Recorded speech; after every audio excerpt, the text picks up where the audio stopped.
Hi, everybody. I'm Althea Brooks, and I'm Senior Director of Lifetime Learning in the Office of Engagement, and it's always my pleasure to welcome you to our Super Bowl More Than the Score. Larry Sabato is speaking, so it's always a Super Bowl when he shows up. So I want to tell you a little bit about Larry and also the Center for Politics. Larry Sabato has spoken with the Office of Engagement, More Than the Score, for 20 consecutive years.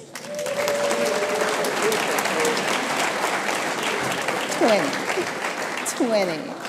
Just 20. And next year, 21, right? Yes.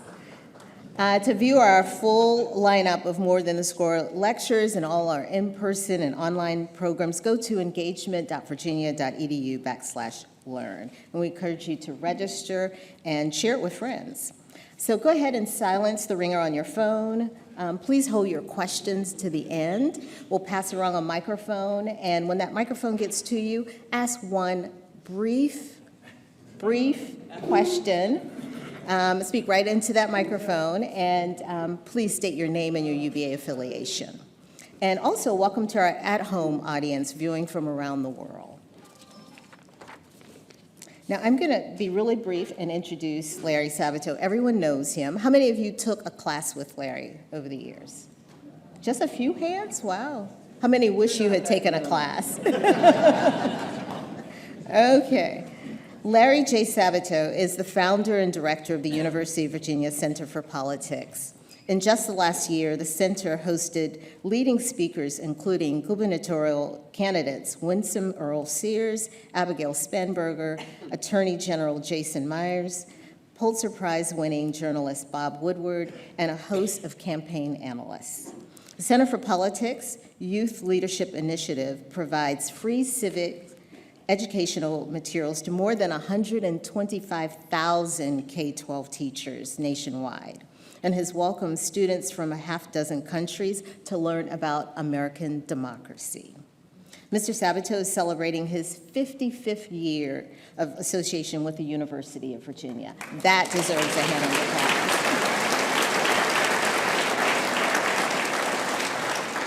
That's right. He is a four-time Emmy winner and is the New York Times best-selling author who has authored or edited more than 24 books. I don't think he has time to teach. He's a well-written gentleman. Sabato's latest book is Campaign of Chaos: Trump, Biden, Harris, and the 2024 American Election. This book analyzes the unique November 2024 elections with the late exit of President Biden from the campaign and the resurgence of President Trump for his second term. The UVA bookstore is selling this book today. They're right out here. Please buy 1, 2, maybe 3 copies. They make excellent Christmas gifts. I say that every year. Isn't that correct, Larry? All profits go to the Center for Politics. There you go. So I'm again, beyond the point of caring about profits. So again, audience, thank you for being here. Thank you for tuning in around the world. And Larry, thank you for appearing one more time before More Than the Score. Thank you so much.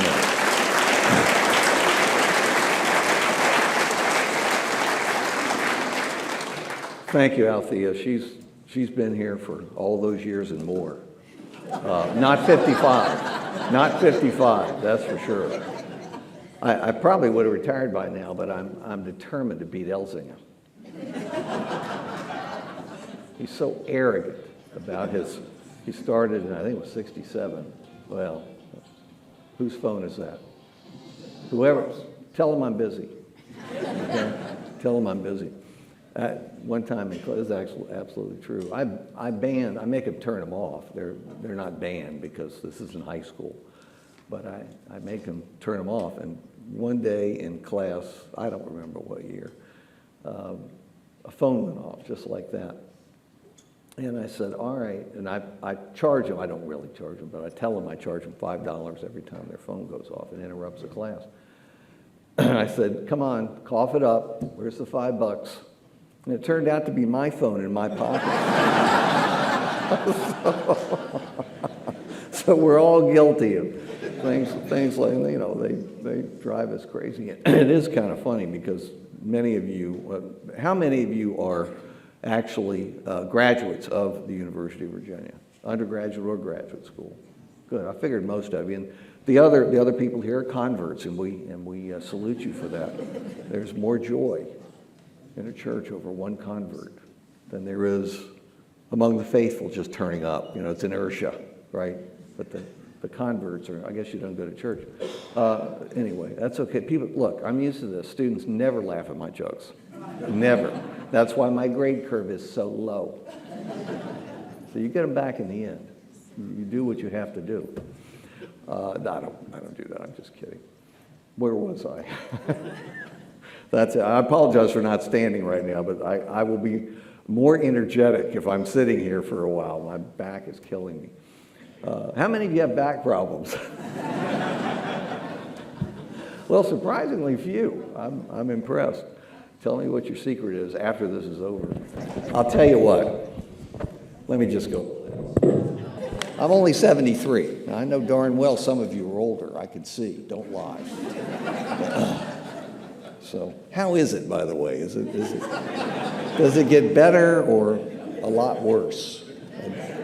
Better? Yeah. Because you're taking more medications. That's probably it. I've got 9 of them now. I take them all at 6 p.m. and I lose count. I said to my doctor, does it matter if I end up taking them only, say, 3 or 4 times a week because I forget to open up all the bottles? He says, yeah. I'm wondering, why am I paying for all this? It doesn't matter. Okay, let's get back to the subject here, which is politics. The only thing I know, only thing I can talk to you about, except things connected to the University of Virginia. But nothing's happened here. It's been so quiet and nothing's happening, but, you know, I could probably answer a few questions. I will refuse to answer most, but I can answer a few. And in politics, you know, again, nothing's happening. It's been so dull and boring. Or maybe we just haven't awakened since the last administration. That was Biden. See, that was a joke about his being old and so on. And absolutely never should have run for re-election. That's obvious to everybody, even Kamala Harris, based on her new book. But I thought it really was incredible. It told me a lot. Some anecdotes can be very misleading, but this one told all of us a lot. That she's getting ready for that TV debate with Trump in, what was it, early September, I think, something like that. And, you know, when you're preparing for a debate, and I've moderated a number of them, and, you know, the moderator's tense too, believe me. But the candidates are the ones on the griddle. You know, if they say something wrong, it could haunt them all the way through to their obituaries. So they're nervous, and they lie if they say they're not nervous. Anyway, right before she goes on stage, minutes before she has to go on stage, she gets an urgent call from the president, Biden. And she thought, well, maybe he wanted to wish me luck, or maybe he wanted to give me a last-minute piece of advice. No, he wanted to complain about the fact that his brother had told him that she was running him, President Biden, down among donors. Now, I mean, that really, it says a lot about Biden. And I'm not going to defend him, and I'm certainly not going to defend Trump. I'm one of these disgruntled people who's very unhappy with the way things have been going for a while. But that is so revealing, so selfish. And it really made me think. The truth is, he was just angry about not running for re-election. He didn't want to, none of them ever want to put anybody in that chair, you know, behind the Resolute desk. They want to be there forever. They don't think anybody else can do the job or do it well. And they like the perks. They all get addicted to the perks. You've got 20 people to brush your teeth for you, if that's what you want. Some of them utilize it, too. And it's not just the presidents, it's the families. They really get used to the perks without the pressure of making those decisions. And so that was a big part of it. But I'm off track a little bit. I do that a lot. But I have to say, during the 2020 campaign, when in the end Biden defeated Trump, and I certainly hope there's, among this intelligent, educated group, I hope 100% of you understand that that was totally invented, the rigging, by Donald Trump, because his gargantuan ego could not accept losing. That's it. There was no rigging. That's my field. It's absurd. And I just could not believe so many intelligent people would swallow that. And it's partisan ID, the fact people are just so partisan and they can't step beyond their party label, and they hate the other side so much they can't accept that they're not in the majority in one particular election. And that's the foundation of democracy. It's not that you accept the results when you win. You have to accept the results when you lose. Otherwise, you don't have a democracy, or a representative democracy, or a republic. Before somebody yells at me, it's not a democracy, it's a republic. I get a lot of emails like that. And the most common email I got one just yesterday was, I've lost all respect for you. It used to bother me. Everybody's sensitive to some degree. Now it doesn't, because I realize it's coming from the same people. So I guess they lost all respect, and then they gained respect, and then they lost it again, and this has been over decades. So, it's up and down and up and down. It's kind of like course evaluations. If you're smart, you don't read them. Don't tell anybody I admitted that. I assign somebody to read them. I say, let me know if there's anything interesting in here. They never do. They never let me know what's in there. Okay, we're gonna get on to politics. But what I was saying about Biden, he said so many times, I'm going to be a transitional president. Well, who wouldn't interpret that, since he was already 78 and would be 82 at the end of the term? Who wouldn't interpret that as saying, I'm only going to serve one term and we're going to transition to someone else? It's the logical conclusion, and everybody reached it, including his own staff. That's what he was saying without making himself a lame duck automatically from day one. I get that. But he got used to the power and the perks, and he's told people privately that he didn't think Kamala Harris was up to it. Well, who picked her? I mean, he picked her. There were plenty of people who said it was a bad choice then and advised him against it, but it was all about the Electoral College. And I'm not saying she was or wasn't. You never know until they get in there whether they can actually do the job or not. But it was to go through and get to August. Well, it was, I guess, July when he finally gave in and said he wasn't running again, and the convention was in August. But to do it then, when there was, and I'm plugging her book here, 107 days.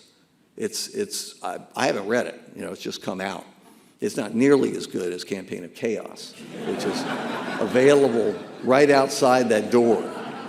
And again, that supports the Center for Politics. That's why we're supposed to do them for education, civic education, of course, but then a side benefit is that the profits go, I guess, to Newcomb and also to the Center for Politics. So, he picked her, and Jill didn't want him to. Jill had never liked her and really resented the fact that she brought up in a debate something about race, that he wasn't liberal on race enough. He was supportive of some busing ban back in the early 70s. I got news for you. Almost every politician was opposed to busing back in the early 70s, right? Many of you are old enough to remember that. I know very well you remember that. It was very controversial and very unpopular. It was up to 80% negative in a lot of places. So, if you wanted to be elected or reelected, you kind of had to say, whether you believed it or not, that you were opposed to busing. Anyway, she got picked. The rest is history. I'm going to mention one other anecdote, because I just can't, I thought, and I don't know whether you all agree or not, but to me, the logical picks really came down to two. Because you see, presidential elections is very simple, but candidates never can focus on it. It's all about the Electoral College. That's what it's about. And if you pick somebody because you have a good vibe with them, it's likely to be a mistake. Because first of all, the vibes change. over time. We all know that from our friends and family. I used to like you, I don't anymore, for example. That's just one example of somebody I knew here. But, she picks Walz because she had a good vibe with him. Walz brought nothing to the ticket that mattered in terms of electoral votes. If you're a Democrat and can't carry Minnesota, you shouldn't be the nominee. The two logical candidates were, in order, I think, of preference, Governor Josh Shapiro of Pennsylvania, because it's got a lot of electoral votes, and sure enough, it went to Trump narrowly, all right? He would have made a difference there. And Senator Mark Kelly, the husband of Gabrielle Giffords in Arizona, also went to Trump. Had gone to Biden, could easily have stayed Democratic, but that made too much sense. Now, again, she only had 107 days. And that's Biden's fault. That is 100% Biden's fault, and he did almost nothing to help her, and his staff was just as nasty as they could be to Harris and Harris's people. See, they can't focus on the big things, like, do you want your programs continued? Do you like the other guy who might get in and what he'd do? No, that actually affects the country, and they don't want anything to do with that. So, okay, well, I pretty much cleared my mind. Any questions? No. All right, here we come to the midterms here. But I tend to react to what I just seen, and I just saw that summary of what's actually in her book. Okay, let's see if we can do that. I'm just going to I've got like 4 slides, I think, because people don't like slides early on a Saturday morning. But they don't know UVA crowds. You've all been drinking already, so you feel good. You start with the Bloody Marys and the mimosas, and so don't laugh. I know it's true. I've been here for 55 years. I know many of you. So, but you do, you cut it down a little bit, which is good because it is poison. I want to add that to the lecture. And smoking's bad too. Okay. Now, this is I'm in governors and House and Senate, and then we'll take your questions. Midterm elections are always interesting because they really don't tell you that much about the next election, the presidential election to follow, because so much happens over 2 years. In fact, we used to say so much happens in a day. In this administration, so much happens in an hour. It's a full-time job to keep up with what is going on, which is part of my responsibilities. And that's what I do most of the day. And I'm no longer able to keep up with everything that's going on. Just domestically, that's what I follow mainly, is domestic politics in the 50 states and the national level, and some international events that actually affect American elections, which are few and far between. There really aren't many that drive votes one way or the other. You can't keep up with what's going on, which means you can't process what this president is doing and his people are doing. And if you can't process it, it's difficult to have any kind of opinion that may shift your opinion. Because you just brush it off and you say, oh, those are politicians squabbling. That's what they always do, which is true. They do always squabble.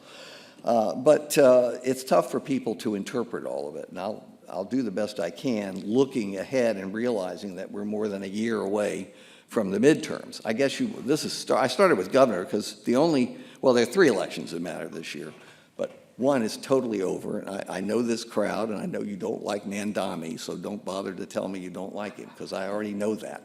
And I rarely even visit New York anymore. Frank Sinatra's dead, and that's the song I like. And so, why they play it in the airport every now and then.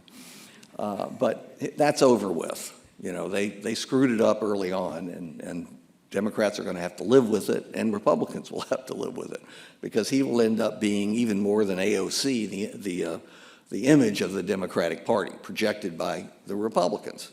You have to live with that, just like Trump is the image of the Republican Party, and the Republicans are going to have to live with that. You get a lot of bad with the good, okay? I know a lot of you are Trumpies, but there's a lot of bad in there that sends people in the other direction, and you're stuck with it. Nothing you can do.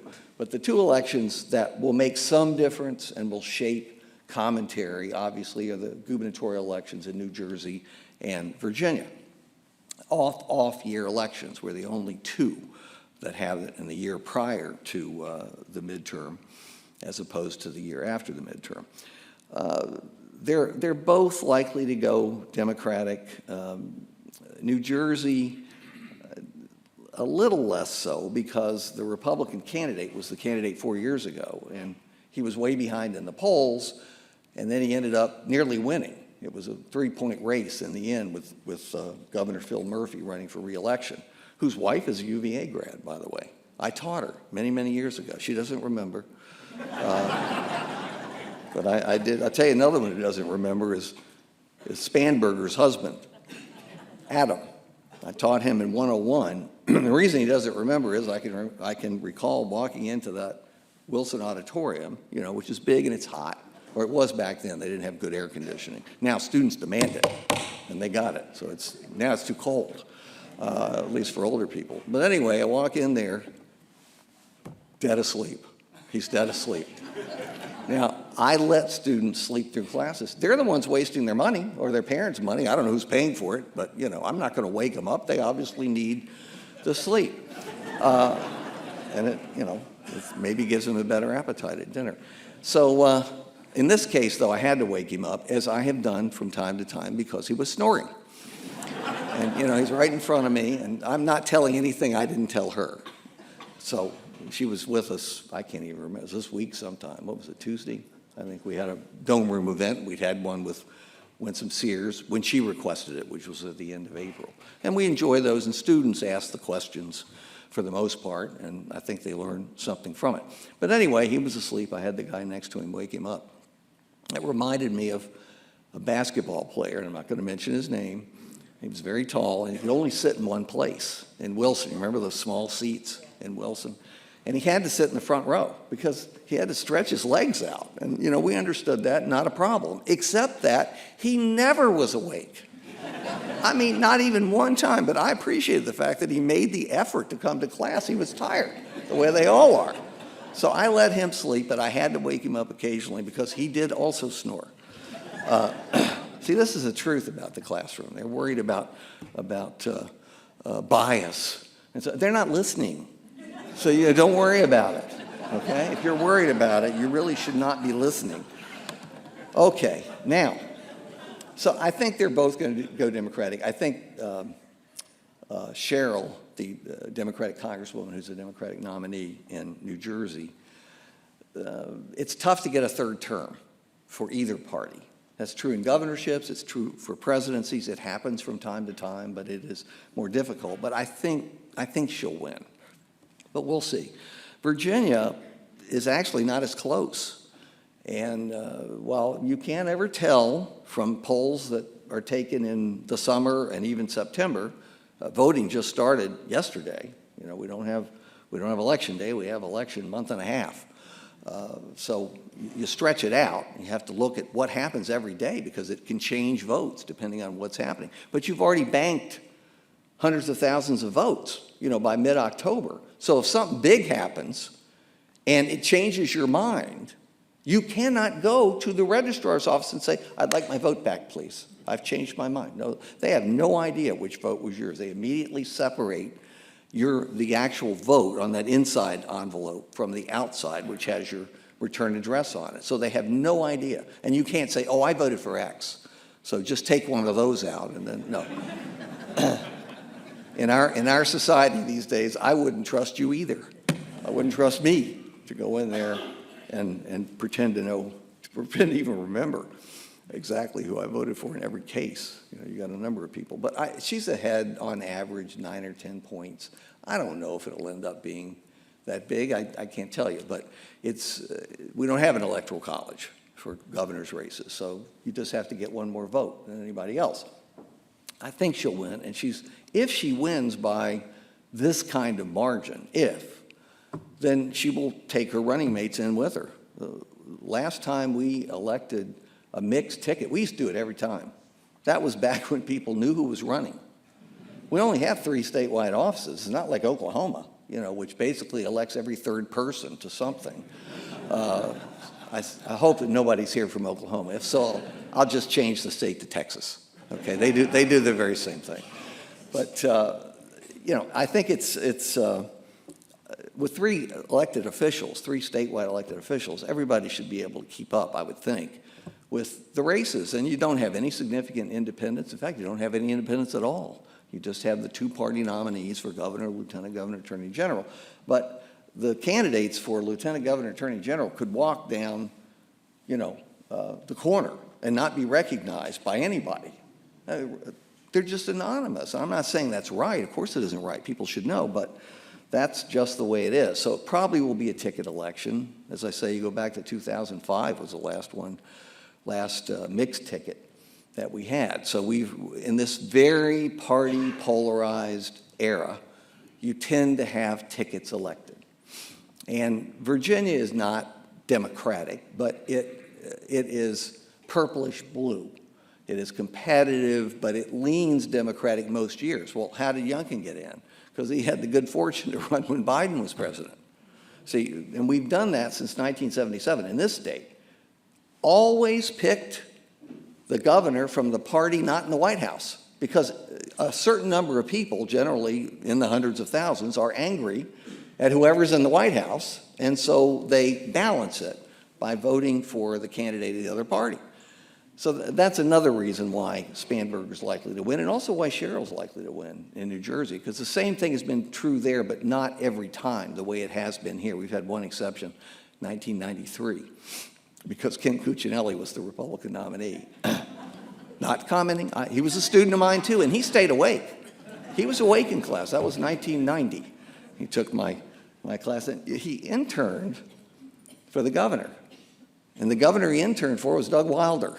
So people change from their student days to later, and that's true in both directions. I've seen it so many times. And other people change all the time, back and forth. And that's great. That's what it's like to be an American. So that's my guess, and I think probably the House of Delegates stays Democratic and probably gains Democratic seats, because there are quite a few Republicans representing seats that were won by Vice President Harris last year. Now, there are higher turnouts for presidential elections, but it also suggests the changing demographics of some of those House districts. So I think it'll be a larger Democratic majority. How large? Couldn't tell you. It's too early. And the state Senate isn't up for 2 more years. Okay, so we can go to 2026. Anybody asleep yet? I was just wondering so I could wake you up. Just tell the person sitting next to you. In fact, don't even wait for me to say. Just nudge them, like you do in the theater.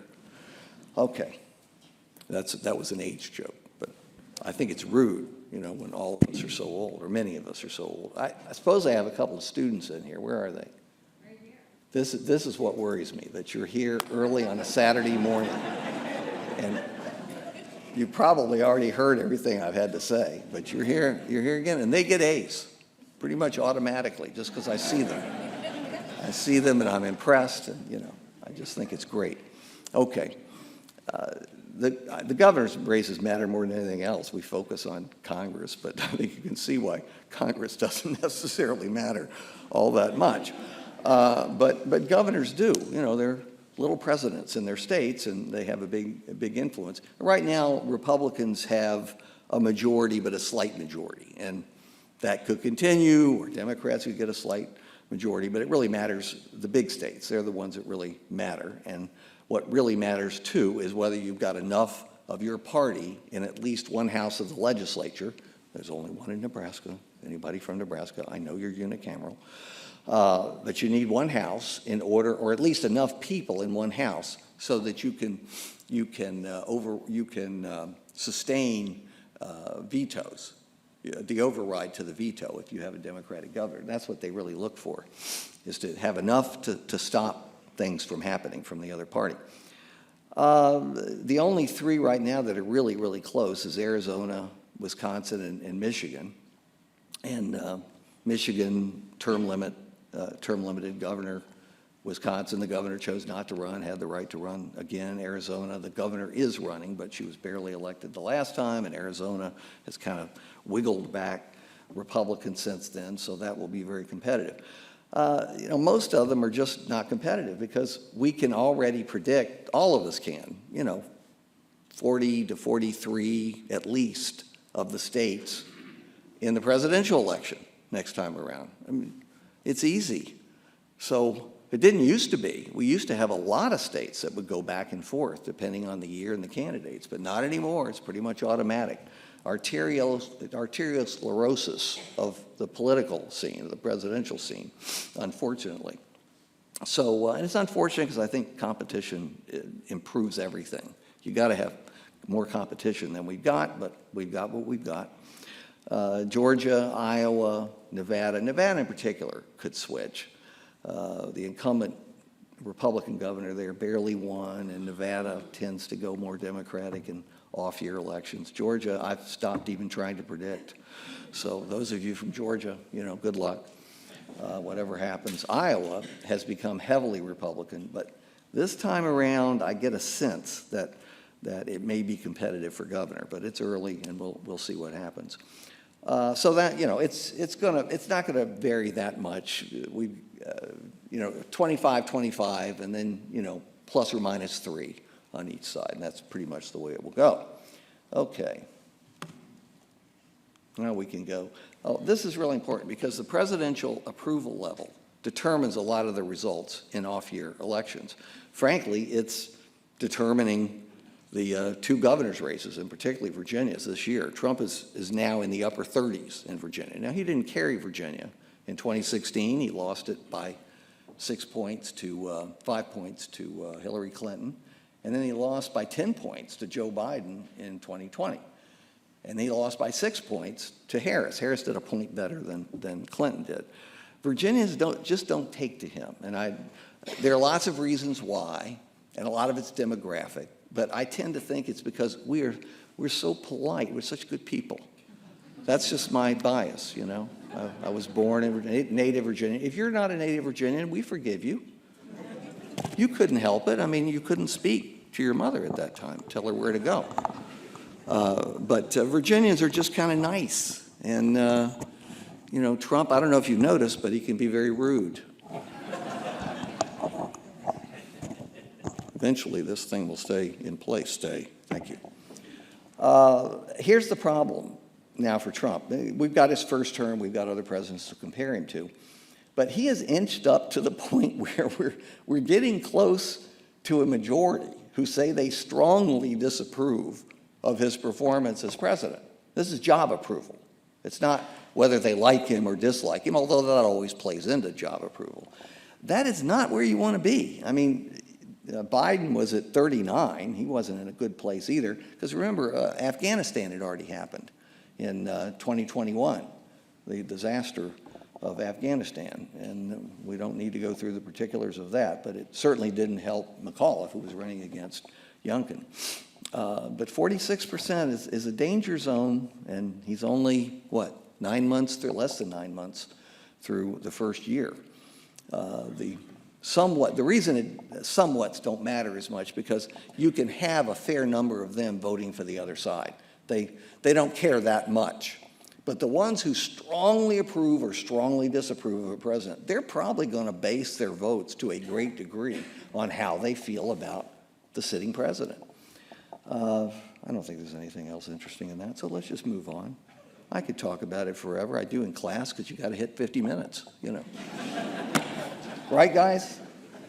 Absolutely. Some of them are in seminars the last 2.5 hours. Now, that's hell. Think about being with me for 2.5 hours. And if they're bad, I don't give them a bathroom break. It's power. You know, I understand why politicians love power so much. The House, this is the really competitive place for 2026, and it's not really competitive. I don't know if you can read this, you probably can't. There are 188 seats that are absolutely guaranteed, even if Armageddon arrives, to vote for a Republican House member. There are 166 seats, absolutely, that will vote Democratic no matter what happens in the election. So the election it's usually likely Republican or likely Democratic. It's somewhere between 80 and 90% of them don't change either. So we're left with the leaning seats. There are 20 leaning Democratic seats, 7 leaning Republican seats, and 18 toss-ups, and that's it out of 435 seats. That's where approximately, I'd say $2, maybe $3 billion will be spent. So you all missed the boat. You should have become a political consultant, particularly one that creates television and digital ads, okay? And you would not be here today. You'd be on your yacht, okay, or one of your several yachts, floating around the world someplace. So I'm not criticizing you. I didn't make the right decision either. But it's just not that much of a contest. And then you've got the redistrictings going on. This is just sick. I'm sorry. Once a decade is plenty. It's miserable enough once a decade. It causes so many hard feelings that last the whole decade. So now we're going to do it every 2 years or 4 years or 6 years. We're going to do it a couple times or 3 times in a decade. Really, we're nuts. As a society, our system has gone insane. It doesn't work very well anymore. I think you all know that. And if you don't know it, you should have read my book, A More Perfect Constitution, which came out in 2007 with 23 changes to the Constitution that would have solved all these problems. And see, you didn't read it, so the changes didn't happen. So this is your fault, okay? It's great blaming other people. That's what politics is all about, blaming other people and making it stick. The Republicans are going to win the redistricting wars. I don't know about the California referendum. If you made me guess today, I'd say it would pass, and that would mean 4 or 5 seats. They claim it's 5. I think it's 4 or 5, not automatic Democratic in one of them, that will be added to the Democratic total. And of course, they're doing that to balance what Texas did. Except that, we've looked carefully at those districts. At our crystal ball, we've got a wonderful team. I think some of them work on it. Students work on it. We'd love to have them work on it. They get a grade and we don't have to pay them. It's fantastic. I recommend it to you. No Social Security either, nothing. No FICA tax. But I think Republicans are going to win this because they're not going to win the House necessarily, but they're going to win the redistricting battles. They're redistricting in so many places. They already got Texas essentially done. They don't have to go to referendum in Texas. They don't involve the people except when necessary. And it is not necessary. Plus, they all have guns in Texas. I understand they don't want to get fights starting there. And that was not a comment on the Second Amendment because you didn't laugh. And just in case anybody came armed. I'm just kidding. That was a total joke, and I withdraw it. I withdraw it completely, and I apologize for it. And I'll send out a tweet later saying how awful I was to even bring that up. But it's beyond that. Indiana's going to give Republicans another 1 or 2 seats. Ohio probably will give take 2 or maybe even 3 seats away from Democrats. Missouri's already done it. They've taken 1 seat, and they're trying to push them for another seat, but I think they only get 1 additional seat. And South Carolina's talking about doing it. There are a bunch of states that talking about doing it. So even if you get the 5 seats for Democrats in Texas, Republicans are going to pick up, I would say, 7, 8 seats net in the redistricting wars. Well, there's a 5-seat margin right now, assuming all the seats are filled. They keep dying on us. And that happens. As Senator Ernst said, we all have to die. I don't know if you remember that, the Iowa senator. And, she was absolutely right. And yet she's paid for that. She's not running for re-election because her polls dipped. Just for saying the obvious. We are all going to die, unless you all know something I don't know. And get that to me right away, if possible. So that's a plus for Republicans. But I tend to think Democrats will win it because Trump is not going to change. We all know that. There's no way he's going to change. And that strongly disapproved number is going to continue to inch up, and it's going to tip just enough of those lean R and likely R seats, and certainly toss-ups, into the Democratic column to make up for the loss with gerrymandered seats, and then some. Now, how many is then some? Remember, the Democrats gained 40 seats in the House in Trump's first midterm in 2018. And that was a different Trump. He was kind of corralled by lots of different people and things. He actually had people in the White House who said no to him. or said, that's not very wise, Mr. President, or listened to him and said, great idea, Mr. President, then didn't do it, which is that's what happens in my office. It's exactly what happens in my office. And they know very well, give it a week and I won't remember that I said it. So it isn't funny. I agree with you. It's not funny at all. So that's my thought on the House. This is you'll be glad to know it's the last one. And then we're going to take your questions about anything you want to talk about. The Senate. Look, Republicans have 53 seats to Democrats 47. You say, well, that's a close margin. No, it really isn't. The natural Democrat-Republican split right now in the Senate is actually reflective of the theoretical split that exists because every state gets 2 senators. And you start to look around the map, and you realize that a lot of those lightly populated states, box states we call them, and that is so wrong, as is flyover states. I love the flyover states. Good food. That's been my experience. And good people. They're friendlier, you know. They hate the coast. You can understand why sometimes. We're going to talk about this after this is over, Althea. I'm going to personally buy you a new microphone because I love you. I love you. I don't want you to go through this again. Where was I? Okay. So the real split is normally 53 Republicans, 47 Democrats. And it can go as high as 55 or 56 Republican seats. It's not this time because you have here we go. This fellow did a great job. I'm not criticizing him at all. You didn't take it personally, did you? Well, you don't fit in today's society. You didn't take it personally. I appreciate that. Thank you very much. That's more than I've gotten. Okay. Do Democrats have any chance of getting a majority? And they need a majority because you've got a Republican vice president. So 50-50 is still a Republican Senate. And we've had that several times in modern times. You know, Cheney and others have been, and Harris did as well. You have a split so that the vice president matters. They do, but it's slight. I'd say it's like 20% chance, somewhere in that vicinity.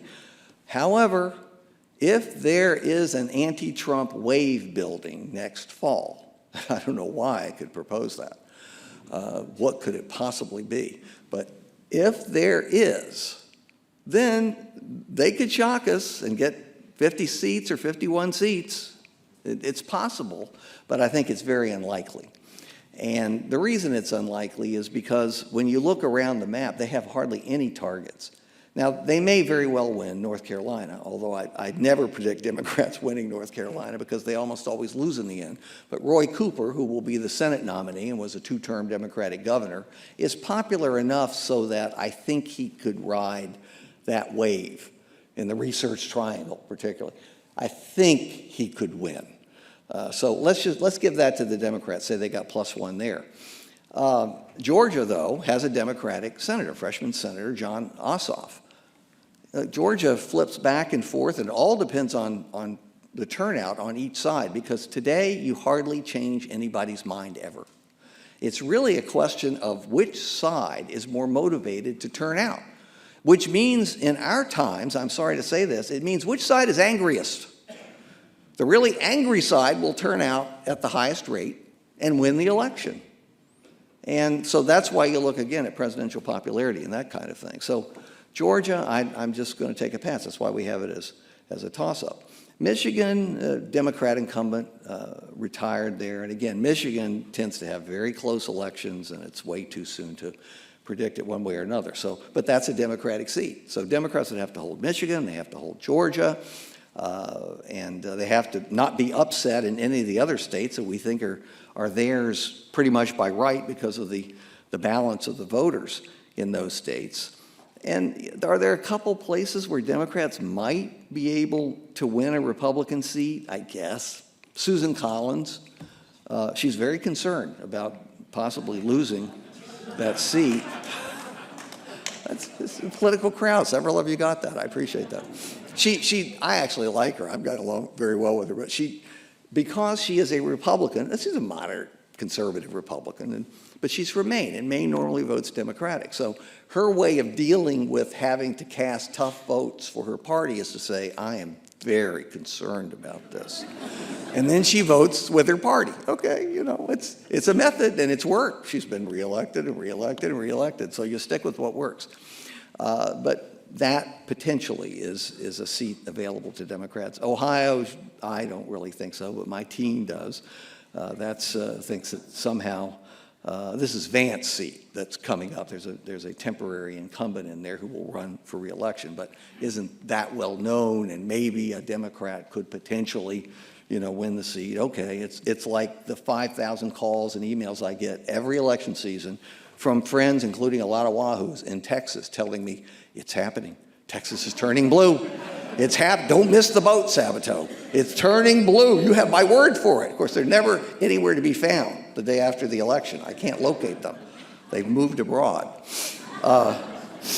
So we're not going there.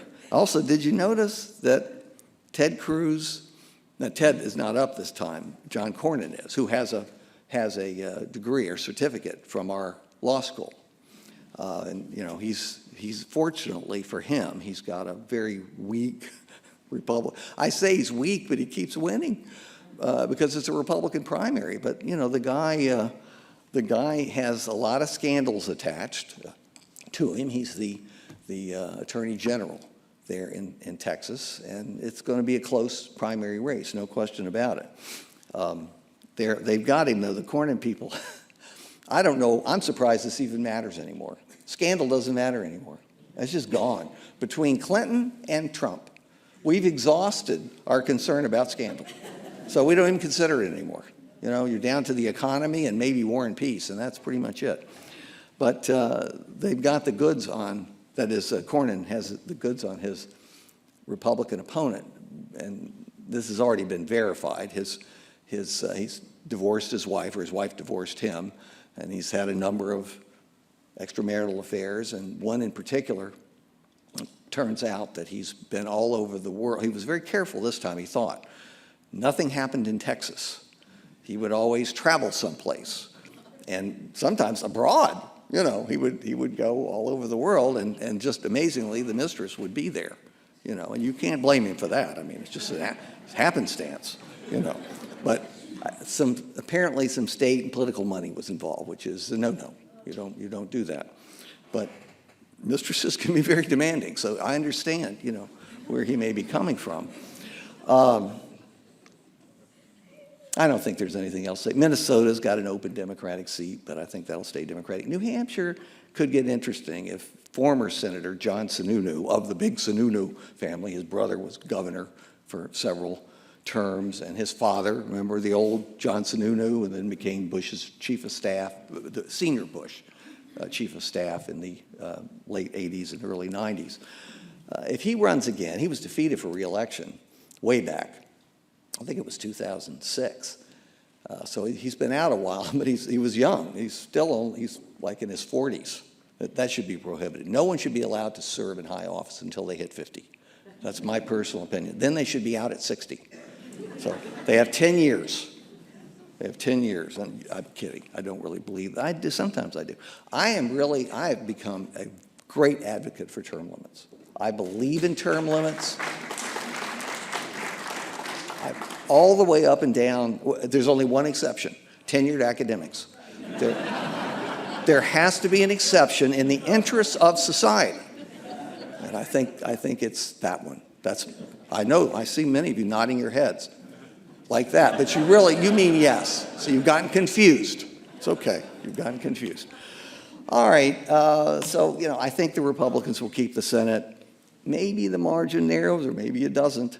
And it won't matter because you can operate the Senate on 50 votes when you have the vice president. I mean, it's easy to shove things down the throats of the other senators, and both parties have done it when they've had, you know, 50-50 split. That's just the way our system works. It doesn't work very well, but it does work when it has to. We have another test coming up with the government shutdown, and there have been 26 since 1976. The longest one was under Trump 1, the first term. from the end of 2018 until the end of January 2019, 35 days. And I don't know who won that one. I know who lost, the taxpayers. It cost billions and billions of dollars to shut down and then reopen the government. But what the heck, that's what we're here for. That's what, pull out your money. What have you got? I hope enough to buy that book. Okay, look, I just want to take some questions, and we'll see. Oh, good, you thought ahead and you've got a mic. Is it just one? Oh, you got two. Okay, there's another one over here.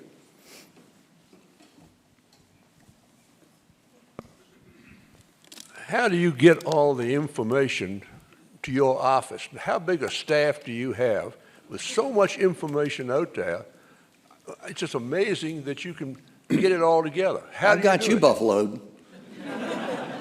I appreciate that question, sir. Well, you got to remember, I have a great staff, and really the students do supplement it. We have a big internship program, and they seem to enjoy it. Of course, that's what they tell me. But they get a lot out of it. We get a lot out of it. And I have an excellent staff. It's about 11 staffers. They do lots of different things. Our major project is civic engagement for young people from kindergarten through senior year in high school all over the country. And we have hundreds of thousands of kids enrolled in that. That's what takes the time and effort. Everything is through the computer, of course. But it takes a lot of time and effort to do those things right and to listen to what the superintendents want and the individual teachers want and so on. But, sir, you've forgotten, our operation is called the Crystal Ball. Mine came from China. This was pre-tariff, so I got it for a very reasonable price. It only works late at night after a few drinks. And then I see things very clearly. Very clearly. Occasionally, Mr. Jefferson comes by, which is why I only stock French wine. He is so picky. What a wine snob. He is so picky. You know, I'm lucky enough to live over in Pavilion 4. I always tell people I had a great architect, but he's dead. He can't make any changes. We need some changes made, but it's got its own charm. And I'm the stick in the mud who I think I'm the only one left that still has, I won't let them take out the radiators. I won't let them take out the old wooden floors, the original wooden floors. Yes, they creak a lot. Yes, there are holes. But you know, they're not going to sue me. That's the university's policy when people come in. What? Are you trying to tell me to go to somebody? Althea's looking at the time. She's saying, will he please shut up? Okay, here we go. We've all heard of the Epstein files. Yes. Now we understand there are Epstein tapes. He actually filmed his customers. How do you see this affecting Donald Trump? How's it going to end? Well, I'm delighted to tell you I didn't know the man, never met him, never been to his island, and didn't even know this was happening. So you see, sir, I don't know everything, and I'm grateful for some of it, not knowing some of it. It's still there. You just had a hearing yesterday with former Secretary of Labor in Trump's first term, Alex Acosta, who had been the U.S. Attorney in southern Florida when these allegations, at least some of them, first came out. And there were 20, I believe it was 20 women came forward with specifics. And he said at the time, well, there's not enough hard evidence. There's not enough evidence. Well, I don't know all the particulars. I haven't read the documents, and they had a closed hearing yesterday at the House of Representatives. So we don't really know what happened. But I find it hard to believe that 20 or more women at that time did not provide enough evidence to do more than they did. It was more than a slap on the hand, but it wasn't that much more than a slap on the hand, you know, short jail term, and he was not held to account for the extensive damage that he did. I have no idea, other than what we have seen in public, about what Trump's relationship with him is. Frankly, I want to give Trump the benefit of the doubt. I send most of my friends pictures of naked women for their birthdays, because that's what people, isn't that what you all send? I thought, you know, isn't that the norm? This is UVA.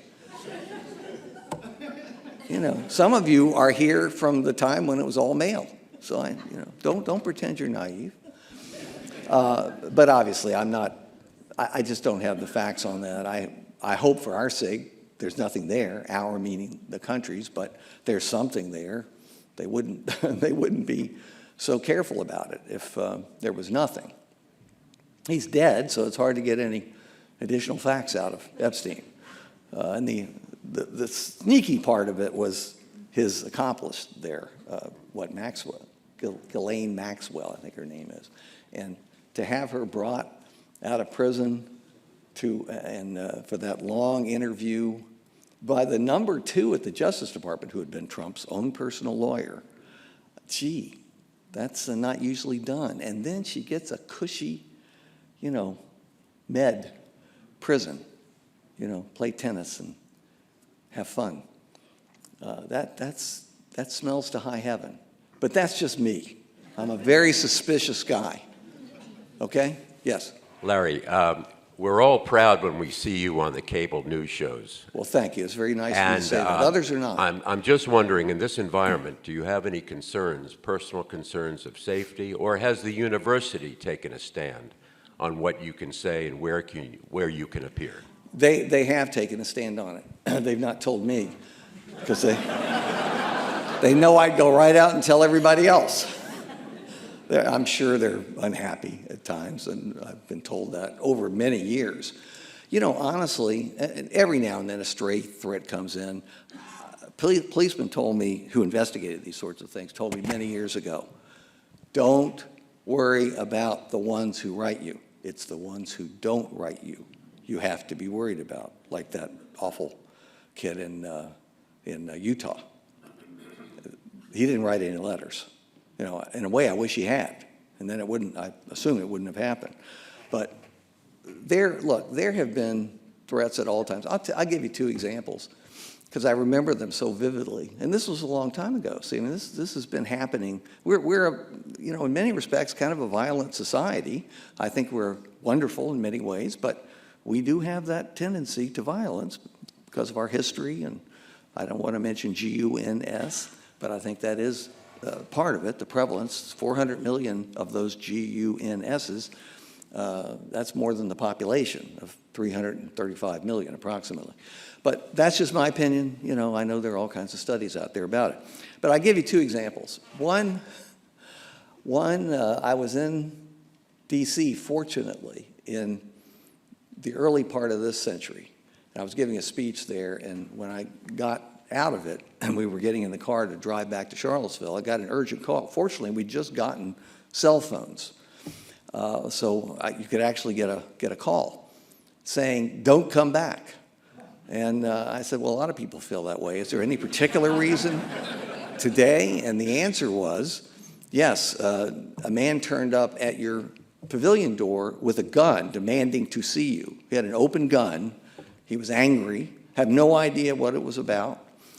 And unfortunately, and I love the students, and they did keep an eye on this guy, but 911. Well, they eventually called it, but he got away. He went into the garden and waited there for a while, and then he escaped. To this day, I've never heard from him or seen him again. I'm grateful for that. But this poor assistant, I don't know if we have our university policeman in here. This was your assistant chief back then. And that poor guy had to stay for 7 days in my garden. This was October, and it was cold. He stayed all night long and had to accompany me when I went out on errands or to go to class or, it's just ridiculous. But he did it. It was wonderful, and I'm delighted to say he became police chief at another university. I'd like to think he was rewarded for doing that. But the one that I'll never forget, and maybe there's somebody here from this class, because occasionally I run into them. This also was in my 101 class, and I remember it like it was yesterday, March of 1991. And around noon, I got a call, at 3 p.m., I got a call around noon from a student at the corner saying, there's a group here, and they are chanting obscenities about you and saying this and that and the other. And I said, well, what is it today? And he told me a little bit about it. And I said, well, Then I thought about it, and I said, just to be sure, I guess I better call University Police. And I talked to the chief of police, who's a wonderful guy, Mike Sheffield, so long retired. And I told him the story, and he said, look, just to be sure, we will send a policeman over for the 3 p.m. class. I don't think we'll need it. I agreed, but he agreed to do it. So 3 p.m. comes around. I'd already forgotten that it even happened. I come in the classroom, I start lecturing, and about 2 minutes in, 6 people stand up in different parts of the auditorium. They were, I'd say, upper 20s, 30, somewhere in there. They were pretending, at least some of them were, to have guns, the way you did as a kid, sticking your finger in your pocket, screaming and yelling, and they ran down and took over the class, and I'm looking around for the policeman. They forgot to send him, or it went, look, nobody's perfect. And, these things, it happens. And I didn't hold it against them. And it didn't seem very urgent. I didn't demand, a policeman or anything like that. And they apologized. And I had to have police protection the rest of the semester. We had police in that auditorium, every single class, including the exam.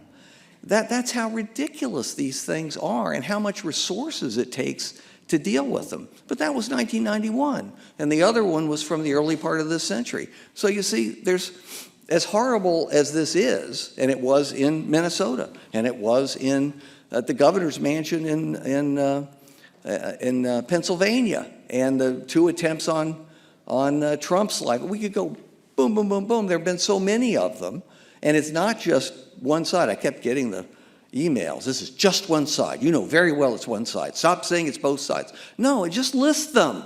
It's both sides. Let's accept it. It's both sides.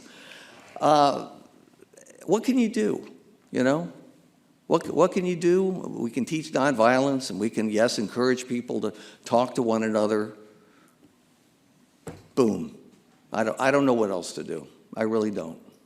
That's a good segue to my next question. I was wondering if you could talk a little bit about truth and misinformation. It just feels like Trump is doing everything in his power to control the narrative, and I'm wondering what your thoughts are on how that will impact future elections. Well, he's president, and presidents always have a tremendous advantage in controlling the narrative, well, negative in this case too. But because all television cables around the world now lead to the White House and out of the White House. Nobody else has that kind of coverage. You couldn't get, I bet you, well, this group would be different, but you get a collection of mankind in here from the states. How many people could name the leaders in both parties in the House and Senate? Just the majority and minority leaders. I'd say probably 10, 15%. Maybe I'm overestimating. So how do you get people to pay attention to people they don't even recognize? And that's civic education. They ought to be. We know that. A republic can only survive when people are aware and care. So that's why we run our civic education programs. And UVA is, I think, a very good place to start. And lots of other people have civic education programs. We all have to work together to make sure that people learn more. But the long and short of it is, you're not going to match him. You're not going to match him. The plus side for Democrats is he irritates so many people when they see him, and with what he says and the way he says it, that he does advertising for his side, but also advertising for the Democratic side, right? So it could be worse. Yeah, there's somebody back there. We're good. We're going to have to wrap up, You gotta wrap. unfortunately. We'll come up afterwards and we'll talk, okay? One question. What would have happened in 1970, your era, if President Nixon had asked President Shannon, had removed President Shannon as president of the University of Virginia? Well, we were already on the lawn, 6,000 or 7,000. And maybe why didn't something similar to that happen this time? Well, because it wasn't, why they didn't show up? Well, you'll have to ask the students over there. Right? Now they timed it well. Remember, they were very smart about what they did, because sometimes when things aren't timed well, they end up very differently. But this was done right after everybody had departed for, graduation was over, and then you have kind of a week when people are moving out and gradually going, and then it was in that dead part of the summer in early June. So there were hardly any people here. I never leave, I'm always there. Come by and see me. I like the company. I'm so lonely most of the time.